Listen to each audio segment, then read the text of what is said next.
paz, amém? Como eu costumo demorar, eu vou ser bem direto hoje, tá? Então abra sua Bíblia no livro de Hebreus.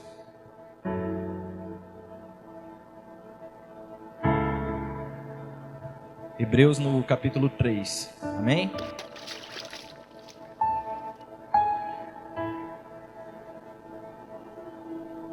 Eu fiz um e-book dessa ministração e tá lá no aplicativo, tá? Quem quiser acompanhar, baixar, ajuda bastante, tá?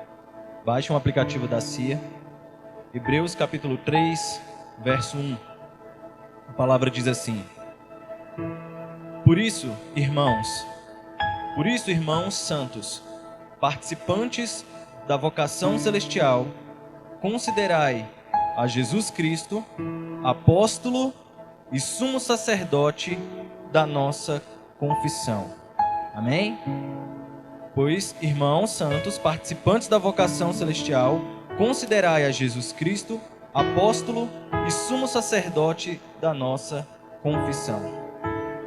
Sabe, eu acredito que Deus tem feito algo extraordinário no planeta Terra, sabe, por meio da sua igreja. Isso não começou agora, isso não é fruto de algum movimento que está acontecendo agora, mas isso acontece desde que o Espírito Santo desceu, né, ali em Atos no capítulo 2, e empoderou a sua igreja a se mover através de sinais, maravilhas, de curas, através da oração, do partir do pão e da comunhão com os santos. E sabe, esse mover espiritual que aconteceu lá em Atos no capítulo 2, que tem nos alcançado até o dia de hoje, ele contou com a colaboração de pessoas extraordinárias, de pessoas muito piedosas e tementes a Deus. Sabe, quando a gente analisa o projeto que Deus tem para com essa terra, o projeto que Deus tem para com as pessoas de modo geral, e percebemos o quão poderoso Ele é, a gente acaba deduzindo que Deus te tornar participante disso faz parte de uma opção dele. Faz parte de uma opção de Deus fazer isso. Pensa comigo, se Deus quisesse fazer sozinho tudo aquilo que Ele já fez na terra, Ele não seria capaz de fazer? Ele não seria perfeitamente capaz de fazer, de produzir curas, sinais, milagres e maravilhas? Então por que Ele escolheu que nós fôssemos participantes disso? Por que na verdade, é até estranho você falar assim, mas por que Deus precisa de você? Não é que Ele não seja capaz de fazer sozinho, é porque Ele escolheu ter um plano participativo, coparticipativo. Ele escolheu te incluir no projeto dele. Até porque essa redenção que a gente prega por meio do Evangelho, ela vai se manifestando em nós à medida que nós pregamos, à medida que nós a transmitimos, sabe? Nós não somos perfeitos, mas no decorrer do processo nós somos aperfeiçoados. Estão me entendendo? E entender que Deus levantou homens e mulheres de Deus ao longo da história, sabe? Traz o plano de redenção, sabe, de uma forma muito mais bela, sabe, muito mais bonita, muito mais incrível. E isso seria para Deus até jogado no modo hard, sabe, jogado do jeito difícil. Porque para Deus refazer tudo aquilo que o pecado destruiu, Ele conseguiria fazer isso em 6 dias ou menos. Bastava Ele destruir toda a humanidade e Ele vai lá e reconstrói de novo. Mas Ele preferiu retardar o processo, que já está levando milênios, para mostrar com muito zelo que nada foge do controle das suas mãos. Nada. Deus, Ele é soberano sobre tudo, sobre todos. E por mais complicada que pareça algumas situações, a gente não pode ficar na sensação de que Deus não está vendo, de que Deus não está assistindo, de que Deus não está, sabe, como se Ele tivesse perdido o controle da história. Não, Deus não perdeu o controle da história. É por isso que, abra sua Bíblia em Isaías, capítulo 43.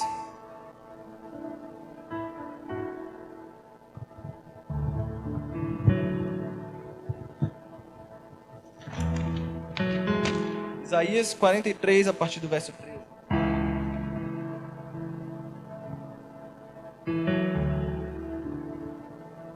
A palavra diz assim: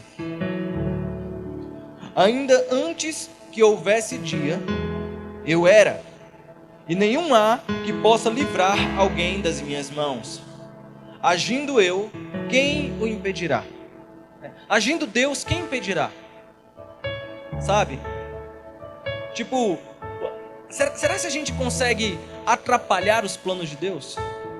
Será que a gente consegue frustrar os planos de Deus? Olha, nem com toda a licença poética do mundo isso seria possível. Deus, ele tem tudo sob seu controle. Sabe? Lá em Jeremias, abre em Jeremias também, no capítulo 32.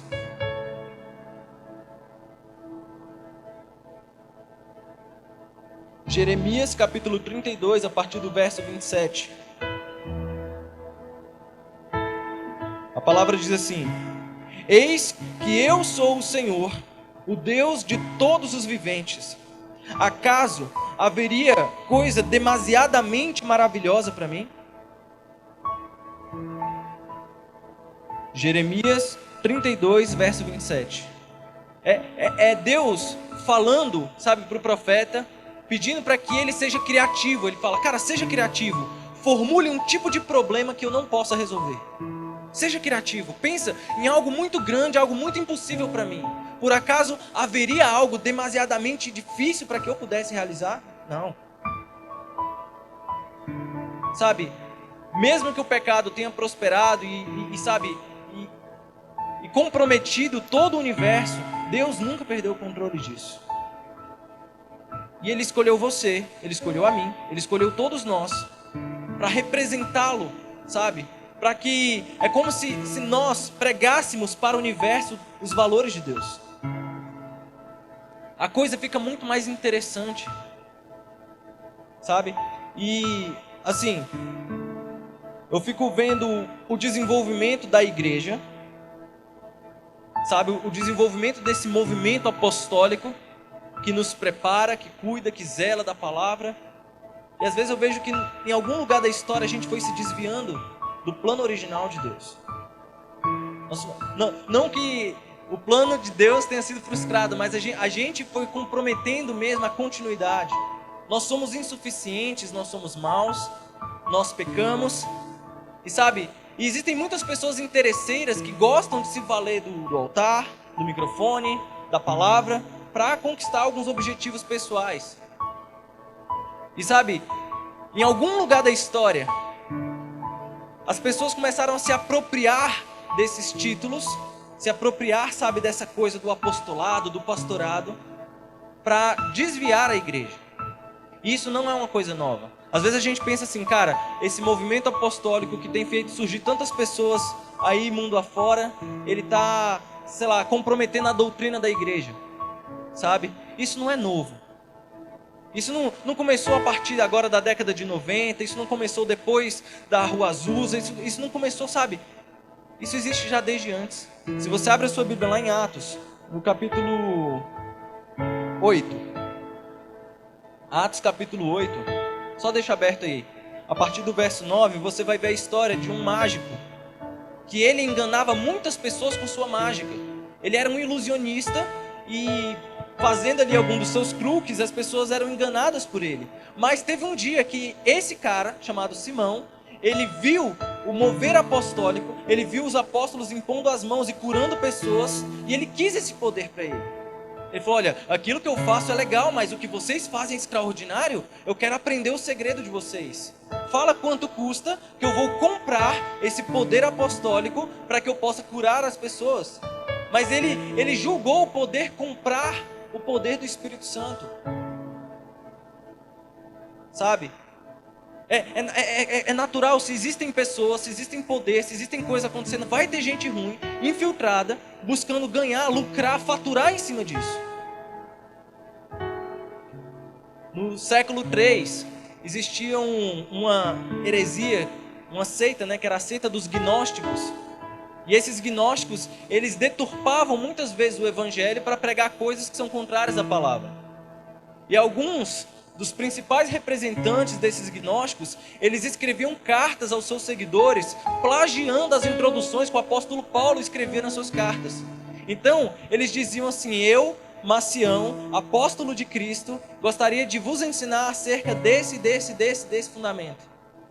E as pessoas se confundiam porque elas tinham em mãos a carta de um dos apóstolos, mas também tinha a carta de um dos hereges, e ambos se diziam apóstolos. E é por isso que você vai ver em muitas cartas Paulo se defendendo, dizendo: olha, eu sou apóstolo de Cristo. Tenham cuidado com aquilo que vocês estão ouvindo, porque mesmo que um anjo descesse do céu e lhes pregasse um outro evangelho diferente daquele que eu preguei para vocês, é anátema, não acreditem. Não adianta, sabe? Existe esse argumento de autoridade, né? Tipo, se alguém quer convencer outra pessoa disso, ele vai assumir para si uma autoridade, ele vai se intitular, ele vai dizer: eu sou apóstolo. Confia em mim, confia no Pai. Eu sou apóstolo, eu sei a verdade. Na verdade, Jesus está me falando umas coisas novas.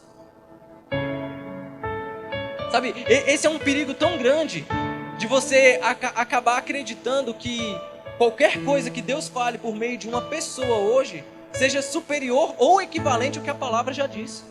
É muito perigoso isso. Houve um período da história em que a igreja precisou martelar um cânon bíblico. Fala assim: não, o que a gente vai considerar bíblico? O que a gente vai considerar sagrado?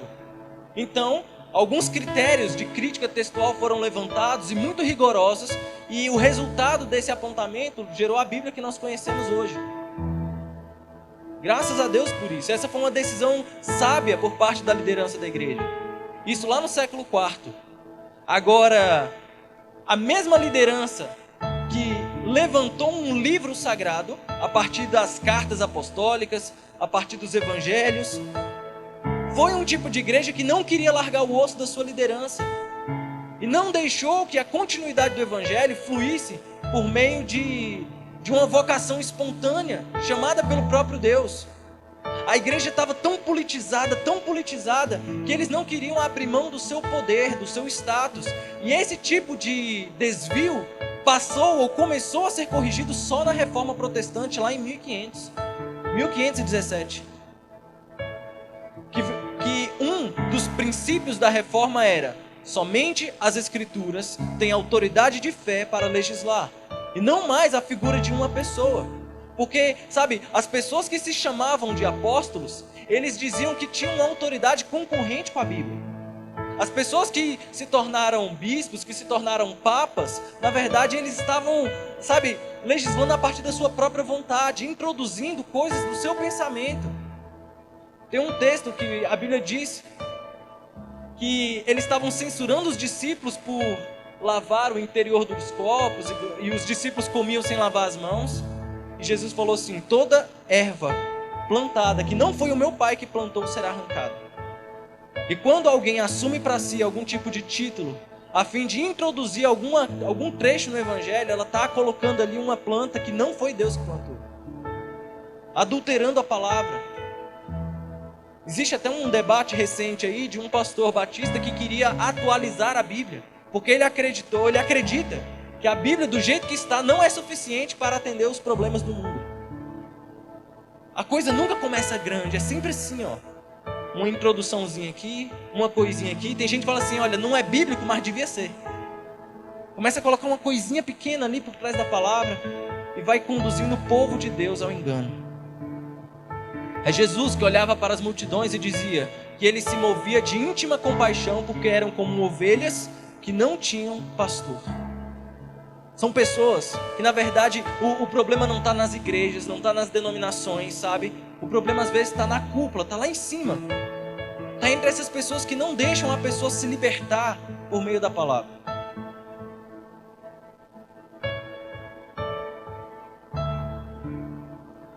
Mesmo depois da Reforma Protestante, houve uma dissidência que começou a tentar resgatar a autoridade dos apóstolos. E eu não sei se você sabe, mas atualmente no Brasil existem 10 mil pessoas que se intitulam apóstolos. Sabia disso?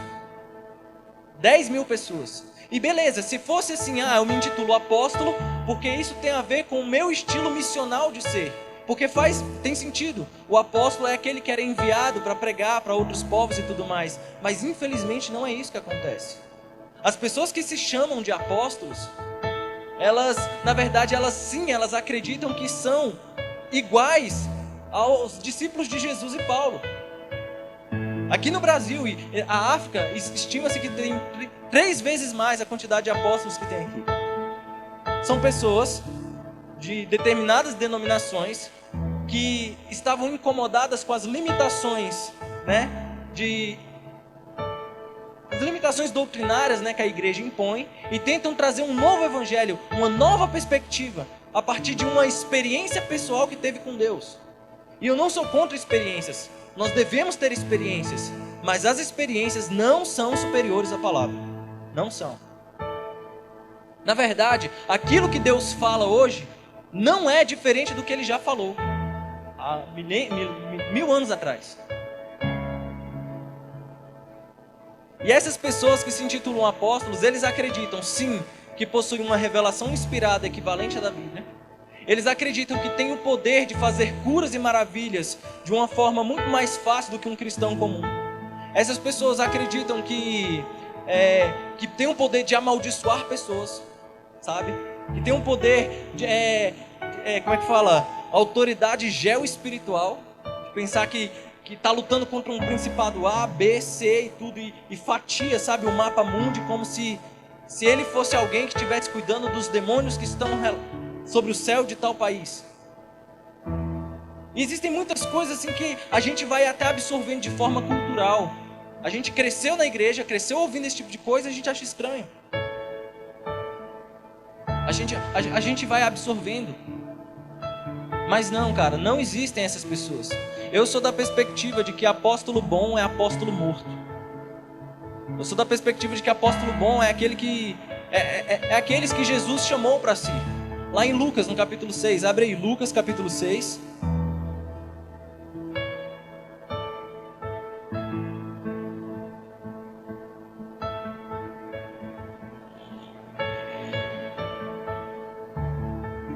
A partir do verso 13. Na verdade, só o verso 13. A Bíblia diz assim: E quando amanheceu, chamou a si os seus discípulos e escolheu 12 entre eles, aos quais deu também o nome de apóstolos. Isso é Jesus. Ele tinha passado uma madrugada inteira orando. A Bíblia fala, se você ler um pouquinho antes, fala que Jesus estava orando a Deus a noite inteira, e pela manhã ele chamou 12 pessoas. E essas 12 pessoas, que vocês sabem bem quem são, foram chamadas por Jesus pela primeira vez de apóstolos.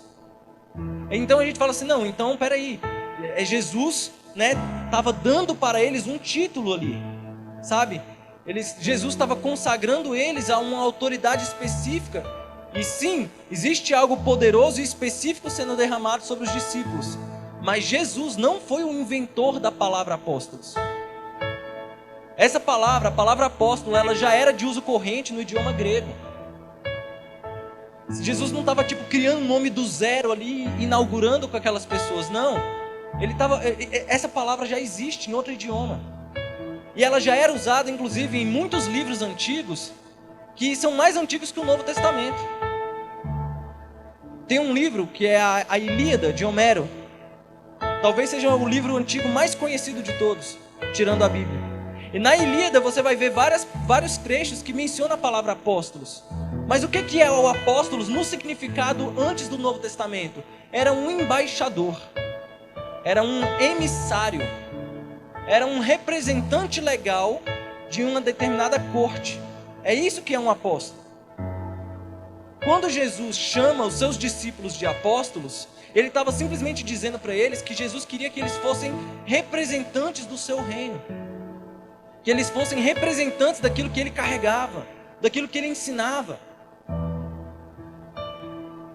Apesar sim de que o nome apóstolo já era usado, Jesus sim deu uma autoridade específica para eles.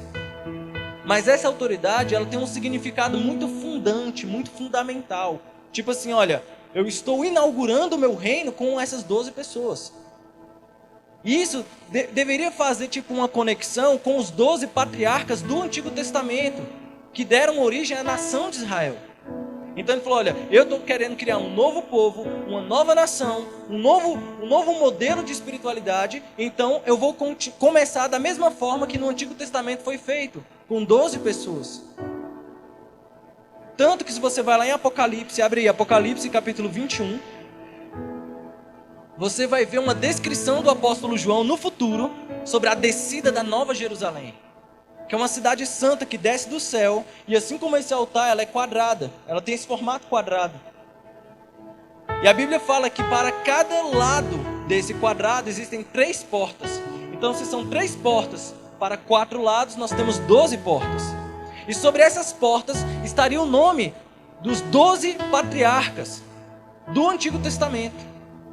Mas essa cidade não tinha só 12 portas, ela tinha também 12 fundamentos.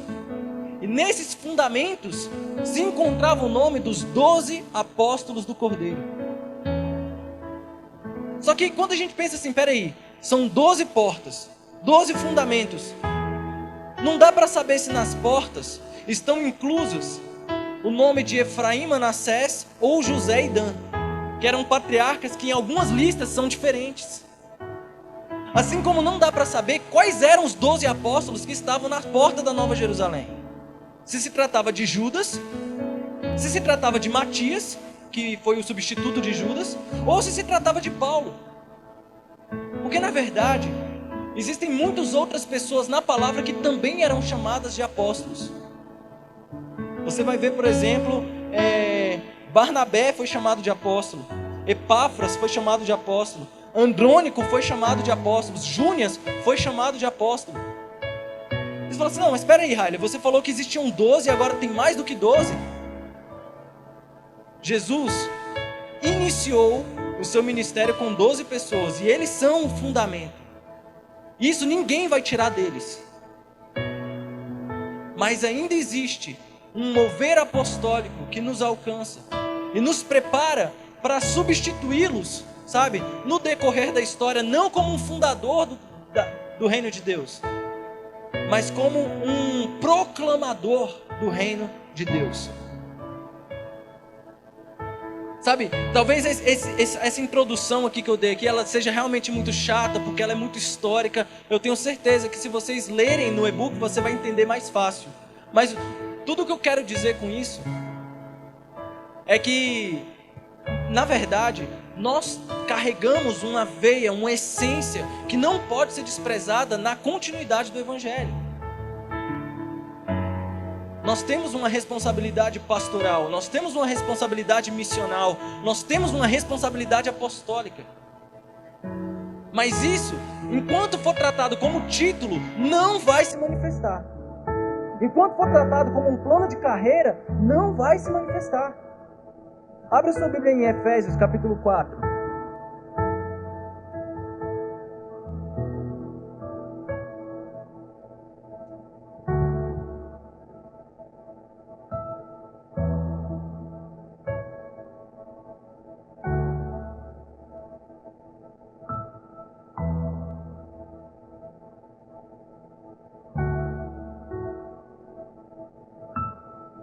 Efésios capítulo 4, a partir do verso 11, a Bíblia diz assim: E Ele mesmo concedeu uns para apóstolos, outros para profetas, outros para evangelistas e outros para pastores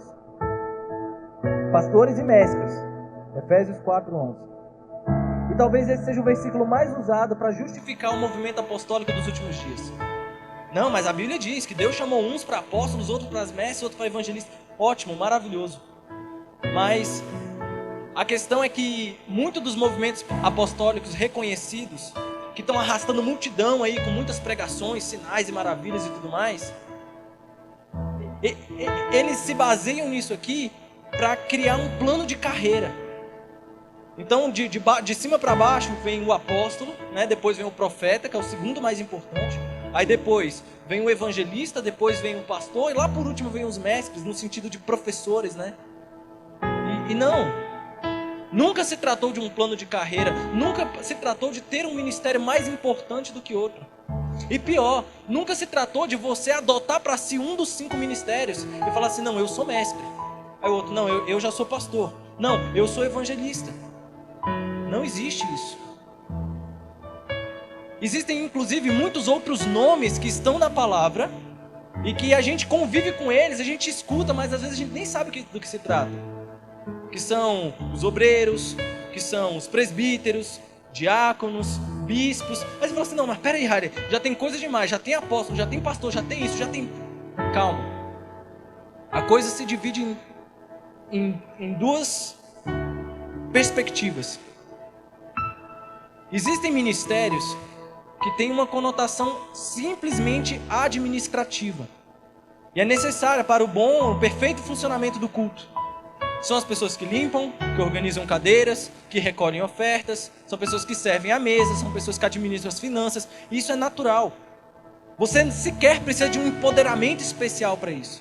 O que a Bíblia pede para que essas pessoas exerçam tais funções é que sejam pessoas sábias, pessoas que tenham um bom testemunho, que sejam cheias do Espírito Santo. Todo crente é chamado a servir. Mas essas pessoas precisam dar um testemunho superior. E não só para crentes, mas para descrentes também. Não adianta nada você estar fazendo aqui, mas ter um mau testemunho lá fora. As pessoas que cuidam administrativamente da igreja têm essa responsabilidade. Mas existem outros ministérios, que é onde se enquadra esses 5 ministérios de Efésios 4, que são ministérios vocacionados e tem uma natureza muito mais espiritual. Eles são responsáveis pelo amadurecimento do corpo de Cristo. E não existe um que seja mais importante que outro. Todos são necessários. A igreja precisa se mover de forma pastoral. A igreja precisa se mover de forma apostólica. A igreja precisa se mover de forma evangelística. E assim por diante. Esses dias eu estava inclusive ouvindo uma pregação de uma pessoa conhecida aí. E ele estava justificando os seus fracassos internos, quando comparado com o seu sucesso pessoal ministerial fora, dizendo, não, a minha igreja não é pastoral. A minha igreja, ela é apostólica. Aqui eu não cuido de crente. Cuidar de crente é tarefa de outras igrejas. A minha tarefa é enviar apóstolos. Então ele trouxe para si uma característica apostólica. Mas existem pessoas que estavam famintas dentro da igreja dele, que se desviaram porque não tinham pastores. Não existe isso. Aí a gente foca no apostólico e esquece o pastoral. A gente foca no evangelístico e esquece de ensinar. É daí que surgem as deficiências. E o pior é quando você não se sente na responsabilidade de fazer algo a mais da sua predileção vocacional. Então você fala assim, não, eu não posso evangelizar, eu sou pastor. Tem até uma expressão ridícula que fala assim, pastor não gera ovelha, ovelha gera ovelha. Não, pastor tem que correr atrás de ovelha sim. Aí o pastor, ele não se sente apto a ensinar, porque ele fala, não, meu negócio é pastorear, não ensinar. Não, tem que ensinar também. Tem que ser apostólico, tem que ser missional, tem que ser completo. O ministério de Jesus, ele era integral. Jesus, ao mesmo tempo que ele era chamado de Rabi, que significa mestre, ele também, ele se dizia o bom pastor. Eu sou o bom pastor. Todas as ovelhas que me ouvem, que escutam a minha voz, vêm até mim. Eu vou fazer uma pergunta para vocês. Abra sua Bíblia aí, já finalizando. Em Lucas, no capítulo 5.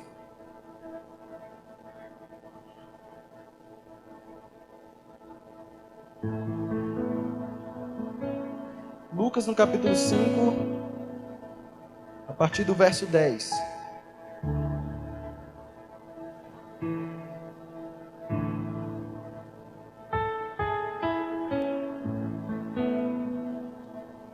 Esse trecho de Lucas é quando Jesus se encontra com Pedro pela primeira vez.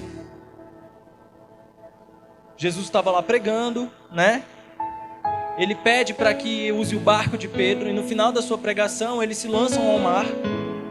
Pedro joga as redes depois de uma noite de insucesso sem pescar nada. E Jesus fala assim, olha, joga a rede do outro lado. Aí ele joga a rede do outro lado e consegue pegar muitos peixes. Naquele momento, Pedro se lança aos pés de Jesus e diz assim, olha, afaste-se de mim, porque eu sou um homem pecador. A minha presença não pode prejudicar o seu ministério. Afaste-se de mim. Eu não sou digno de andar com alguém que consegue fazer um milagre tão poderoso assim. E Jesus falou: não, eu escolhi te fazer participante do meu ministério. Eu escolhi te fazer participante daquilo que eu faço. Levanta, que eu vou te transformar em um pescador de homens. Aí beleza, pega só essa parte. Pescador de homens. Se você for avaliar a expressão pescador de homens com os 5 ministérios, essa expressão estaria conectada com qual ministério? Vamos lá. Jesus virou para Pedro e chamou ele de pescador de homens. Essa expressão, pescador de homens, está conectada com que ministério? Evangelístico. Beleza, agora você vai para Mateus no capítulo 10. A partir do verso 1 e 2 ali. Que é quando Jesus, depois de orar, ele chama aqueles 12 discípulos e os chama de apóstolos. E ele ainda fala assim: olha, eis que eu vos dou autoridade para pisar a cabeça de serpentes e escorpiões. Eu vou te dar autoridade sobre demônios. Sabe o que Jesus estava fazendo com os apóstolos nesse momento? Ele estava dizendo: olha, vocês serão semelhantes a mim, que sou o Filho de Deus. Vocês serão meus representantes. Vocês terão ou compartilharão da mesma autoridade que eu tenho para expulsar demônios. E quando a gente olha esse contexto, isso tem a ver com qual dos 5 ministérios? Jesus chamou eles para serem apóstolos. Então beleza. Lá em Lucas capítulo 5, o pescador de homens tem a ver com o evangelismo. Expulsar demônios tem a ver com a demanda apostólica. Aí lá em João capítulo 21, abre aí João capítulo 21, você vai ver Jesus, depois de ressuscitado, aparecendo aos seus discípulos. E quando eles têm um momento de comunhão ali na praia, comendo alguma coisa, Jesus vira para Pedro e fala assim: Pedro, tu me amas? E ele fala assim: eu te amo, Senhor. Apacenta as minhas ovelhas. Pedro, tu me amas? Eu te amo, Senhor. Apacenta as minhas ovelhas. 3 vezes Jesus pergunta e 3 vezes Jesus diz: apacenta as minhas ovelhas. A expressão apacentar ovelhas está conectada com qual dos 5 ministérios? Hein? Ministério pastoral. Aí a pergunta que eu tenho para você é: o que Pedro é? Pedro é evangelista, apóstolo ou pastor? O que ele é? É os 3. Porque é só na nossa cabeça infantil que a gente divide as coisas. Sabe? O ministério, ele não é uma coisa assim que você adota e você só funciona daquela maneira. Tipo assim, não, eu nasci apóstolo, vou morrer apóstolo, vou ser assim para sempre. Não, eu sou missionário, eu sou evangelista, eu sou... Não. Todos os 5 ministérios, na verdade, são ministérios da palavra. São ministérios que têm a ver com a exposição, com o estudo, com a diligência na palavra. O pastor prega, o evangelista prega, o apóstolo prega, o mestre prega, o profeta prega. Tudo tem a ver com a palavra. Mas a diferença entre eles se dá a partir da dinâmica onde eles são, a dinâmica contextual onde eles são trabalhados. Eu não posso aconselhar casais da mesma maneira que eu falo com a multidão.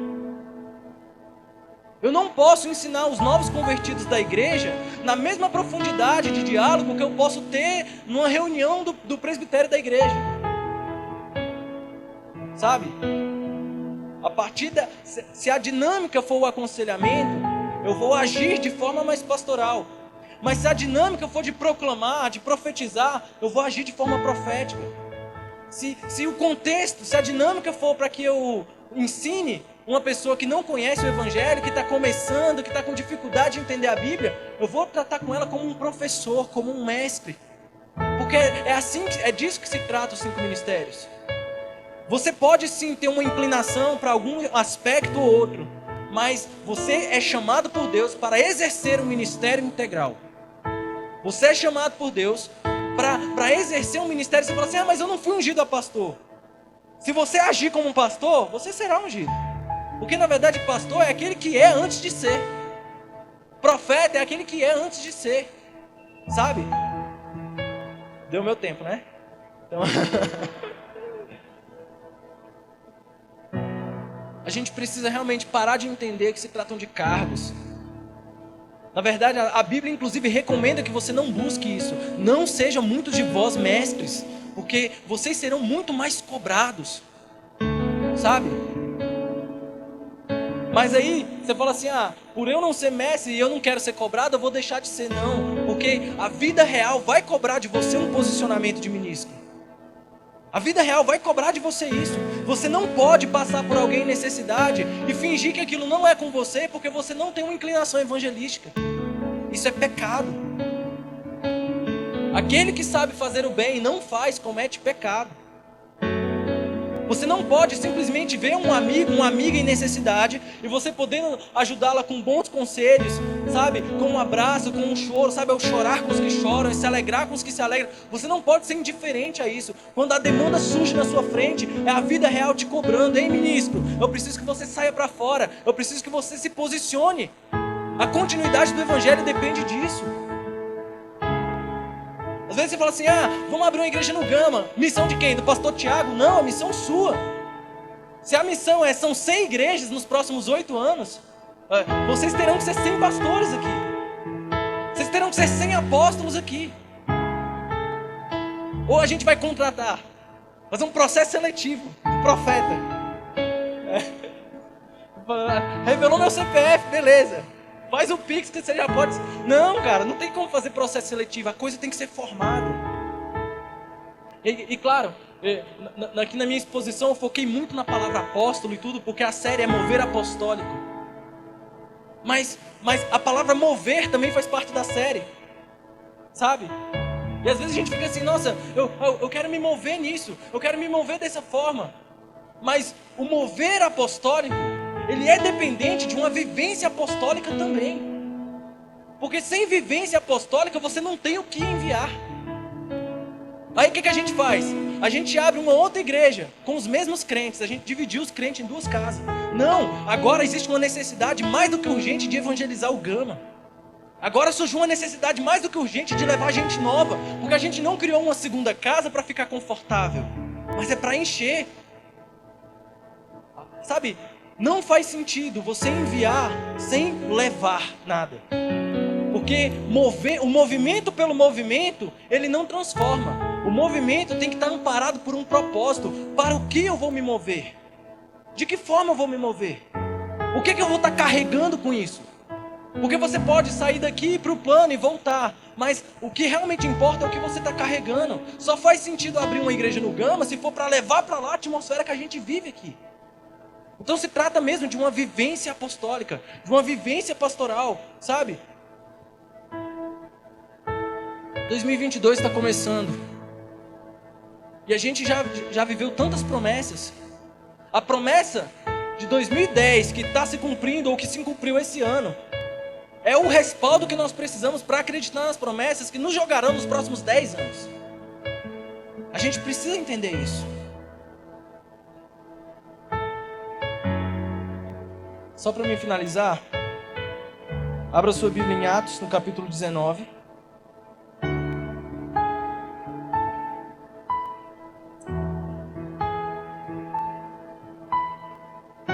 Atos capítulo 19, no verso 18. É uma história, eu vou contar ela aqui. Fala sobre pessoas que estavam se movendo de forma apostólica, mas não tinham respaldo naquilo que estavam se movendo. Eles estavam pregando e expulsando demônios, dizendo: eis que eu esconjuro-vos, em nome de Jesus, a quem Paulo prega. E o demônio falou: olha, eu não conheço vocês. Eu conheço Paulo, eu sei quem é Jesus, eu não conheço vocês. E eles são humilhados, porque é isso que acontece quando a gente se propõe a realizar uma jornada sem ter o que carregar para ela. Sabe? É Pedro que estava lá na porta das ovelhas, né? E viu o paralítico que queria um pouco de dinheiro, uma esmola. Ele falou assim: olha, eu não tenho prata nem ouro, mas aquilo que eu tenho, eu te dou. Sabe? Existia algo para ele levar para ele. Existia algo a ser carregado. Aí a gente vê um monte de movimento. Movimento tal, movimento A, B, C. E eles estão se movendo igual umas baratas tontas, sem levar nada, sem agregar nada. O fogo, ele só tem utilidade quando ele aquece. Não adianta você queimar e você não aquecer. Não adianta você levantar toda uma chama que não interfere, sabe? Que não ilumina o caminho de outras pessoas. Não. A chama que Deus está levantando nos últimos dias, ela não vai ser uma embalagem, sabe? A embalagem apostólica.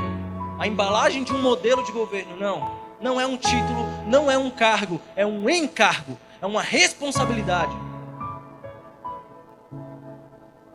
A gente tem que aprender a carregar, sabe? O próprio Jesus, que lá em Marcos, no capítulo 16, diz assim: ide por todo mundo e pregai o evangelho, vão. E ele falou: opa, de Jerusalém vocês não podem sair, até que do alto vocês sejam revestidos de poder. O Deus que mandou eles irem, foi o mesmo Deus que mandou eles pararem. Porque ele falou: olha, eu quero que vocês vão, mas vocês não podem ir de mãos vazias. Vocês terão que ser revestidos de poder do alto. Porque nesse sentido, é melhor ficar parado. É melhor você não avançar. Sabe? É melhor, ele fala, sabe aquele texto que fala assim: olha, se o Senhor não for conosco, nós não iremos. Se o Senhor não for conosco, não vou não. É melhor ficar parado.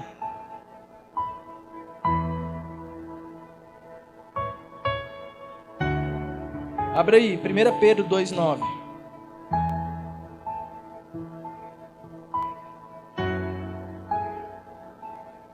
1 Pedro 2,9 diz assim: mas vós sois geração eleita, sacerdócio real e nação santa, povo adquirido, para que anuncieis as virtudes daquele que vos chamou das trevas para a sua maravilhosa luz.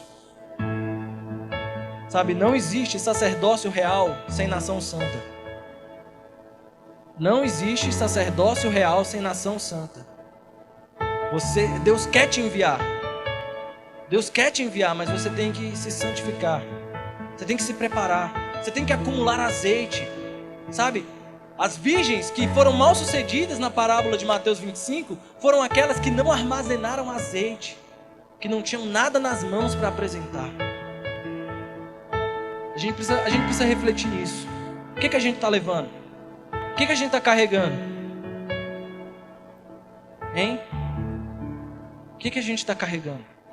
Não é só se mover, é levar também, é carregar. Fica de pé comigo.